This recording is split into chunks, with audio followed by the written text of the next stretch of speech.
government paid to help fund the attacks of 9/11. The FBI knows it, and the FBI covered it up. That's off some freaky website, right? Not this one. This one is the claim of the former senator from Florida, Senator Bob Graham, who was on the Intelligence Committee. Not some quack conspiracy theorist, but the former head of the Senate Intelligence Committee. He co-wrote a congressional report on the attacks of 9/11, and he says classified pages, 28 classified pages of that report, could help prove his damning allegations. In an interview with none other than the New York Times newspaper, Senator Graham of Florida said he'll fight to prove his claims. He told the Times about a meeting with FBI agents following the terror attacks. He says the agents took him to a secret location and that one of them, in essence, told him to get a life, that he was following a dead end. Senator Graham said the FBI went beyond cover-up into what he calls aggressive deception. Senator Graham accuses the FBI of hiding the fact that it had investigated a Saudi Arabian family in Palm Beaches in Florida for connections to the attack. He says the agency has pictures and documents that prove multiple connections between this family in Florida and the 9/11 hijackers who were training nearby. He says the family escaped the country just weeks before the attack, that the family left the refrigerator full of stuff, left all their things in the house, and after years in this one home living peacefully in the neighborhood, vanished. And less than 2 weeks later, the towers came down.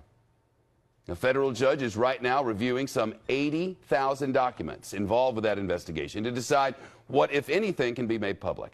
Senator Graham of Florida says those documents could be a smoking gun that could prove that the Saudi Arabian government aided the terrorists. Not people, but the government. If the government did that, aided the terrorists who knocked down the buildings, then that's an act of war, right? If that's what happened. Well, that is the allegation from Senator Graham of Florida. For its part, the FBI denies all of this. In a new review, an agency commission issued a statement saying that the Saudi family in Florida had no connections to the attacks. The FBI blamed a special agent for the investigation into that family and reports that the agent could not explain why he investigated the family. Fox News senior judicial analyst Judge Andrew Napolitano said these aren't new things. These have floated for a long time. Well, they're all coming to a head because of a number of events that are happening. One was Senator Graham's interview to the New York Times, which was published on Sunday. And 2 federal judges, as we speak, are reviewing this. A federal judge here in New York City is listening to motions this afternoon, as you and I are speaking, brought by the families of 9/11 victims against the government of Saudi Arabia. The government of Saudi Arabia has moved to dismiss the complaint. There's been no discovery in the complaint yet. They just want it dismissed, and that federal judge is deciding whether or not to dismiss it. At the same time, a judge in South Florida, as you indicated, is reviewing the 80,000 pages of FBI documents involving the Sarasota Saudi Arabian family. That's the investigation that Sarasota. the FBI... I said Palm Beaches. It's Sarasota, right? It's on the West Coast. Right. That's the investigation that the FBI says was improperly conducted by one agent, and he can't remember why he started the investigation. Well, whatever he did, he's got 80,000 pages. Senator Graham and his people have moved to open up those 80,000 pages, and a federal judge is reviewing them. So those things are happening at the same time. Now, what Senator Graham wants released is something I suspect he has already seen. Why do you suspect that? Because he was chair of the Senate Intelligence Committee in 2004 when the Senate when the 9/11 Commission report was released, and President Bush ordered 28 pages held secret, and President Obama has reconstituted that order. So 2 executive orders holding it in secret. Those 28 pages are about the Saudi government's involvement in 9/11. The writers of that report, former New Jersey Governor Tom Kean and former Indiana Congressman Lee Hamilton, the co-chairs of the 9/11 Commission report, want those 28 pages released. Senator Graham wants those 28 pages released. We don't know what's in those pages, except that we do know it pertains to the Saudi government, and 2 American presidents don't want it released. Add to this the following.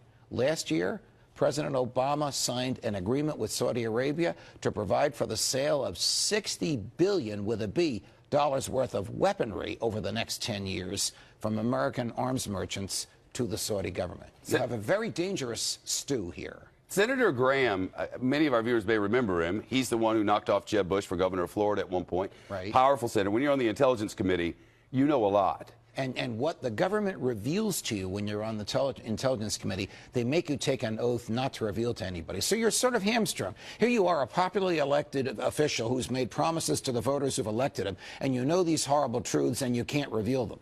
You may recall Senator Feinstein got around this by revealing the evidence of torture on the floor of the Senate, where she cannot be prosecuted or sued for what she says. Former Senator Graham no longer has access to the floor of the Senate because he's a former senator. So he cannot reveal these awful truths that he believes the American public wants to know and has a right to know, even though I suspect he knows them. Think what he's alleging. He's alleging that the Saudi Arabian government knowingly funded an organization that was about to commit an act of war against the United States. If what Senator Graham is saying is true, that's an act of war. Well, he's also alleging... He killed 3,000 of our people. He's also alleging the flip side of this, which is that the American government knows about this and is covering it up. Correct. 2 presidents. I don't know what to think of this. Well, It'd be nice I to don't see know the what 28 pages, unless they have a good reason they must. It would be nice to see the 28 pages. It would be nice to see the 80,000 pages that the South Florida federal judge is reviewing. It would be nice to see what the federal judge here in New York City is reviewing as he decides whether or not to allow the lawsuit against the Saudi government to go forward. Hillary's on a van. Promising transparency, no doubt. Yeah.